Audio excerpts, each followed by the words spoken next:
we get language applied to subjects which are neither related to the past nor the future, like mathematics.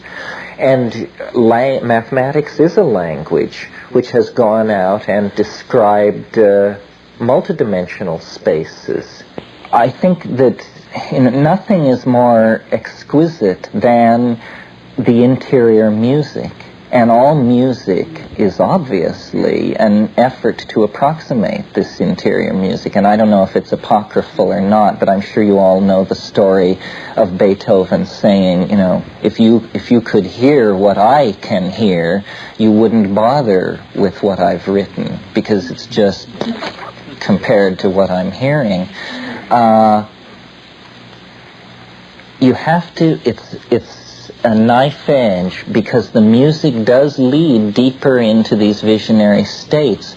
But I still think that once you are where you want to be, that if you can cast loose from exterior musical input, that this interior music will rise into perception and reward you for that. The way that I take psychedelic drugs seems very natural to me, but then when I describe it to groups of people like this, I realize that people have all kinds of styles, and this has caused the psychedelic experience to be sort of blurrily defined in the mass mind. My idea of how you take a psychedelic drug is that you reduce sensory input as low as you can without the reduction itself becoming an impediment. In other words, I'm not talking about isolation tanks and all that. I'm just saying a dark, quiet, calm, cool, empty room is the best kind of situation. And some of the most interesting trips that I've had have been to the accompaniment of a single sound, which is simply a drone. It's like the bindu, the seed, around which then the multiplicity of the hallucinogenic vision can gather itself and constellate. I mean, I blush to tell you this, but some of my most interesting trips have been to the accompaniment of my floor heater, which makes a buzz like a refrigerator, and that buzz becomes, you know, the cutting edge of a light, which is like a comet giving off in the eddies of its trail hallucination, all the hallucinations there are. So I think that music is intrinsic to everything that we're talking about. We are aspiring to the condition of music, and we need music, therefore we should have it as an exterior input when we can have it no other way. So saying that that I don't listen to music during those states is not a put down of music. Music is obviously the ideal, because it is one of these tonal languages that you understand by hearing. It is an Ursprach. It's a language of emotion. Yeah. Real quick question. According to the graph that you developed, it seems to me, and to the end date that you were able to pin down, that you could have almost your own running biorhythm chart based on this graph and tell whether novelties are coming up in the next week or 3 months or whatever. Have you gone that far? Definitely. One of the things that I do is I have a counseling service called Anamnesis. And the reason I organized it as a counseling service was because I wanted people to interact with my wave on the level of their personal history, and I didn't want them to be contaminated by being my friends. So I basically just advertised this service in Common Ground, which says something about understand novelty in your life, maps of the past and the future, this and that, and then people come to me and I interview them about their life, and we search the wave for a good fit to their life, and then we integrate their wave as a statistical component of the larger wave, and then we can make maps of the present, the next 6 months, the next 10 or 15 years at different levels, and then people live it out and see if it works, see if when the graph indicates novelty in their life should be increasing, it is increasing, and when it shouldn't be, it doesn't. It's like I've invented a one-term form of astrology. It only talks about novelty. It tells you when it will go up, when it will go down. It doesn't in any given situation say what will happen. It only defines the level of novelty that must be fulfilled by whatever happens. Synchronicity, you see, one way that I think of this time wave is orthodox chemistry, physics, biology, probability theory, all these things go together to describe what is possible. So you say, could an asteroid strike the Earth? Let's ask the scientists. And they say, well, yes, it's possible. There are enough of them. The probability is very low. Or you say, can we cleave this molecule with the input of this energy? And you say, well, yes, it's possible. Physics allows for that. But what my theory seeks to describe is not what is possible, but what out of the set of all possible things, why is it that certain things undergo the formality of actually occurring? It is as though they are selected out of this vast pool of possible things which could happen without violating any known laws. But out of that vast reservoir, certain things undergo the formality of occurring. And once they have occurred, the fact of their occurring has defined the level of novelty in that now past moment. And so that's what it's like. This novelty wave is an additional variable which has to be added into physical laws. It's the variable which dictates what out of the possible states, which ones actually are realized. And it's the flux, the coming and going of that wave of novelty which controls that. Now, if you're in a highly novel situation, then you get what Lilly calls cosmic coincidence, or Jung calls synchronicity. You get obvious connections which have no obvious casuistry behind them.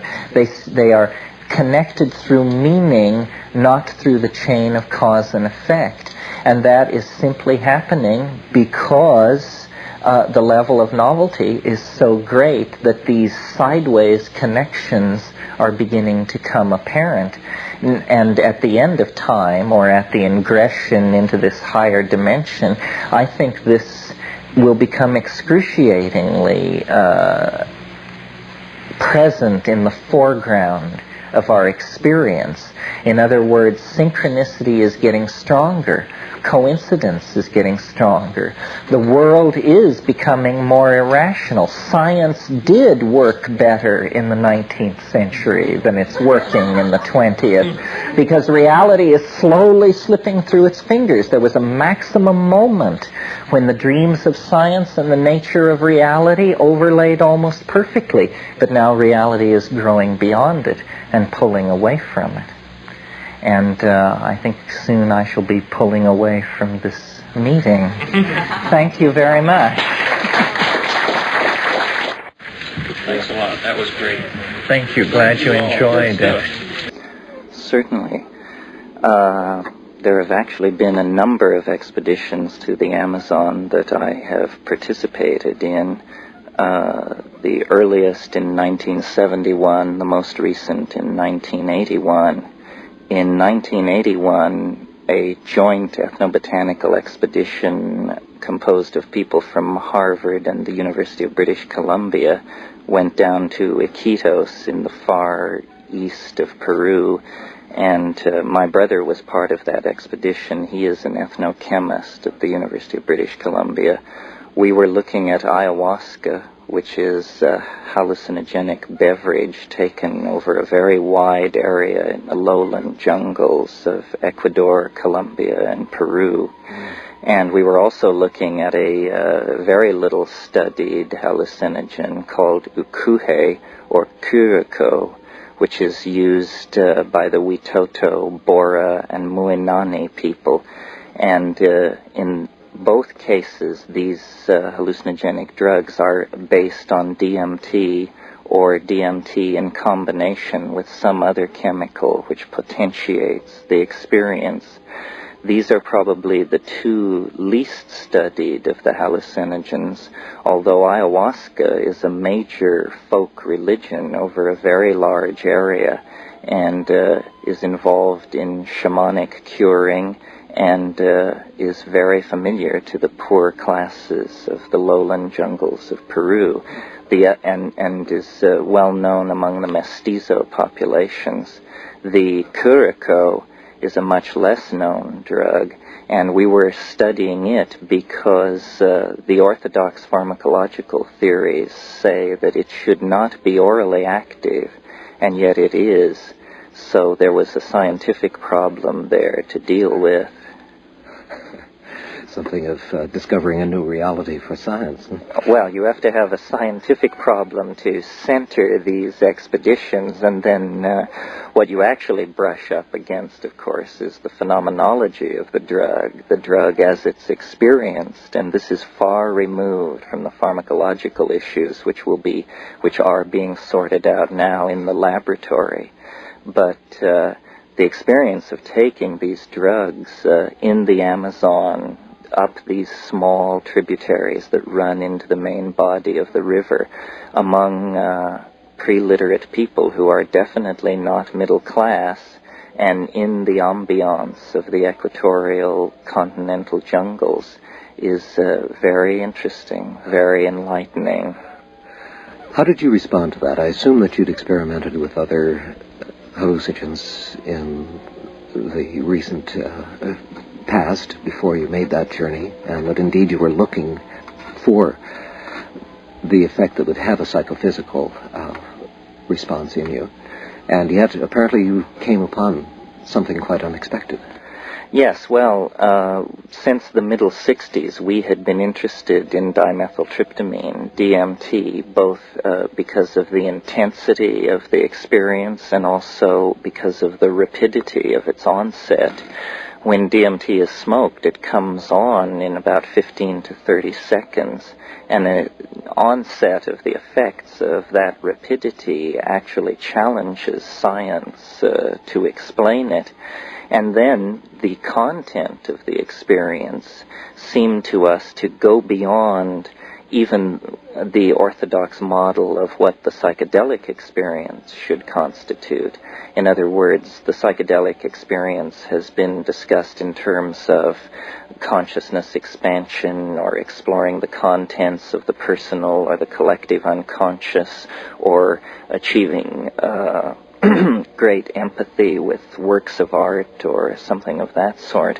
What we found with these tryptamines was there seemed to be an unanticipated dimension, which was contact with alien intelligence. I call it this for want of a better word. Organized intellects that presented themselves in the drug trance with information that seemed to be not drawn from the personal history of the individual having the experience, or even from the collectivity of human experience. And later we came to feel that this effect was particularized to the tryptamine hallucinogens. In other words, not only DMT and ayahuasca and these more exotic Amazonian drugs, but also psilocybin, which is probably the most widely experienced of these drugs. To me, it was astonishing that a voice could address you in that state and impart information and dialogue with you. Gordon Wasson, who discovered the psilocybin mushrooms, or who formally brought them to the attention of Western science, he also wrote about this phenomenon. But for that matter, so did Plato in discussing the logos for Hellenic human beings. This experience of an interiorized guiding voice with a higher level of knowledge was not alien. However, the intellectual adventure of the last 1,000 years has made an idea like that seem preposterous, if not psychopathological. And so, as moderns, as pharmacologists exploring these drug states, my brother and I came upon this phenomenon. And in the ensuing years, we have worked with it, directed other people's attention to it, and I would say a consensus has emerged that this phenomenon is real, but no consensus has emerged, nor it may be that no consensus will ever emerge about exactly what it is. Are we dealing here with an aspect, an autonomous psychic entity, as the Jungians would style it, a sub-self that has slipped away from the control of the ego? Or are we dealing with something like a species overmind, a kind of collective intellect? Or are we in fact dealing with an alien intelligence, with all that implies? It's not an easy question to answer. It's not even an easy question to grapple with, because I think the phenomenon does not manifest itself except at doses high enough that, taking now psilocybin, that the drug can be distinguished from any other drug. And that would be my personal definition of the effective dose of a drug. You should be able to tell it from any other drug. Terence, there are certain parallels that are quite obvious, and one of them that immediately comes to mind are examples such as St. Joan hearing voices and gaining direction. Granted, she was a farm girl, and perhaps she was growing mushrooms in the backyard, but there seems to be throughout history, within the realms of religious experience, the hearing of voices, and it's always attributed to, quotes, God. Right. Whatever that image is for the individual that's experiencing it. And I wonder how this equates. Obviously, that experience does not, well, maybe